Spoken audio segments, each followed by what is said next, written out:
Depression ایک بیماری ہے، تو جس طرح مغوی شخص کو بخار ہو سکتا ہے اسی طرح ڈپریشن بھی ہو سکتا ہے، بلکہ ہمارے مشاہدے میں یہ بات آئی ہے کہ بعض کیسز میں مذہبی لوگوں کو ڈپریشن زیادہ ہوتا ہے، جس پر ہم آگے چل کر باقاعدہ گفتگو کریں گے۔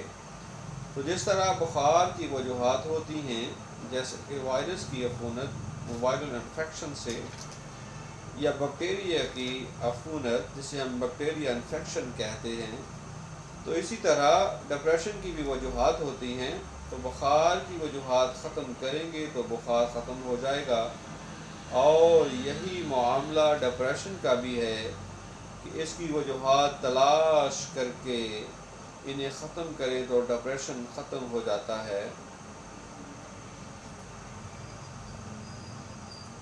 سائیکالوجی میں ڈپریشن کا عام طور پر معنی اداسی، جسے ہم سیڈنس کہا جاتا ہے، ایک بندہ اداس ہے یا اس کا کچھ کرنے کو دل نہیں کر رہا تو ہم کہتے ہیں یہ ڈپریس ہے۔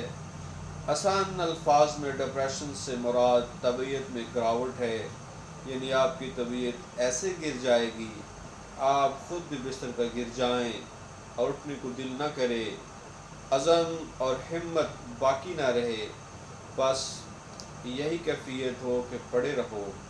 حالات تو بدلنے والے ہیں نہیں، اپنے بارے میں بہت زیادہ مایوسی پیدا ہو جائے کہ میں یہ نہیں کر سکتا، میں کچھ بھی نہیں کر سکتا، اپنے آپ کو بیکار اور بے معنی سمجھنا، ورتھ لیس، میں کسی کام کا نہیں ہوں، اپنے آپ کو بے یار و مددگار، ہیلپ لیس سمجھنا، اپنے آپ کو بہت زیادہ مجرم اور گنہگار یعنی گلٹی فیل کرنا، خودکشی کے خیالات آنا، وغیرہ وغیرہ۔ دوسری بات یہ ہے کہ آپ بخار کا علاج محض دعا سے تو نہیں کر سکتے، بلکہ دوا پہلے لیتے ہیں اور پھر دعا کرتے ہیں۔ یہی معاملہ ڈپریشن کا بھی ہے۔ تو یہ صرف دعا سے جانے والا نہیں ہے، بلکہ اس کا علاج کرنا پڑے گا۔ ڈپریشن میں پہلے آپ کے جذبات تبدیل ہوتے ہیں، مثلا مزاج میں اداسی، سٹنس آ جاتی ہے، غصہ پیدا ہو گیا، احساس جرم پیدا ہو گیا، تلون پیدا ہو گیا۔ تو یہ مرحلہ پہلا ہوتا ہے۔ دوسرے مرحلے میں انسان کی سوچ میں تبدیلی آ جاتی ہے، جو جذبات کی تبدیلی کا نتیجہ ہے۔ مثال کے طور پر اگر انسان میں احساس جرم کا جذبہ پیدا ہوا ہے تو اس کے نتیجے میں خیالات میں خود تنقیدی پیدا ہوگی۔ اگر اداسی کی کیفیت حد سے بڑھ جائے گی تو خودکشی کے خیالات آئیں گے، اور اگر ڈپریشن مزید بڑھ جائے تو تیسرے مرحلے میں آپ کے جسم کو متاثر کرتا ہے۔ مثلا آپ بہت زیادہ سونا شروع کر دیتے ہیں، یا آپ کی نیند اڑ جاتی ہے، یعنی بے خوابی انسومنیا کا شکار ہو جاتے ہیں۔ آپ بہت زیادہ کھانا شروع کر دیتے ہیں جس سے آپ کا وزن بہت بڑھ جاتا ہے، یا بہت کم کھاتے ہیں جس سے آپ کا وزن کم ہو جاتا ہے۔ آپ دائمی تھکاوٹ کرونک فٹیج محسوس کرنا شروع کر دیتے ہیں، کیونکہ آپ کا دماغ تھک چکا ہے تو جسم بھی ہر وقت تھکا تھکا لگنے لگتا ہے۔ چوتھے مرحلے میں آپ کے رویوں میں تبدیلی آ جاتی ہے۔ مثلا آپ اپنی ذمہ داری پوری نہیں کرتے، ملازمت پیشہ ہیں تو اپنی ملازمت صحیح طور سے نہیں کر پا رہے اور وہاں فارغ کر دیے جاتے ہیں۔ وہاں سے آپ بزنس مین ہیں تو کاروبار کی طرف توجہ ہٹ جاتی ہے، لہذا کاروبار تباہ و برباد ہو جاتا ہے۔ آپ تنہائی پسند ہو جاتے ہیں، لوگوں میں اٹھنا بیٹھنا میل جول چھوڑ دیتے ہیں، کیونکہ آپ کو لگتا ہے کہ وہ سب آپ سے بہتر ہیں یا اچھے ہیں، اور ان سے ملنے سے آپ کی تکلیف اور اذیت اور بڑھ جاتی ہے۔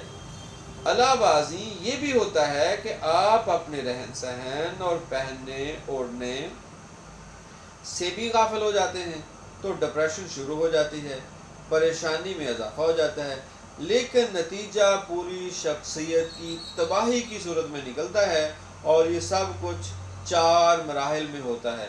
تو سب سے پہلے اپنے جذبات کی صحت، ایموشنل ہیلتھ پر توجہ دیں، جو کہ ڈپریشن کی اصل جڑ، روٹ آف کاز ہے۔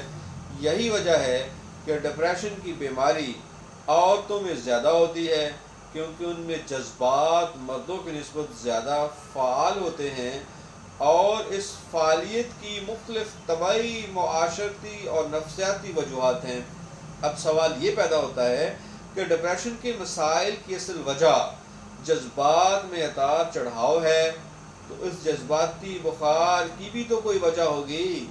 دیکھیں، جذباتی اتار چڑھاؤ ہماری زندگی کا حصہ ہے۔ دریا ہے تو پانی میں تو اتار چڑھاؤ رہے گا، لہٰذا یہ سوچنا کہ دریا میں کبھی طغیانی نہ آئے اور سمندر میں طوفان، تو یہ بے وقوفانہ سوچ ہے۔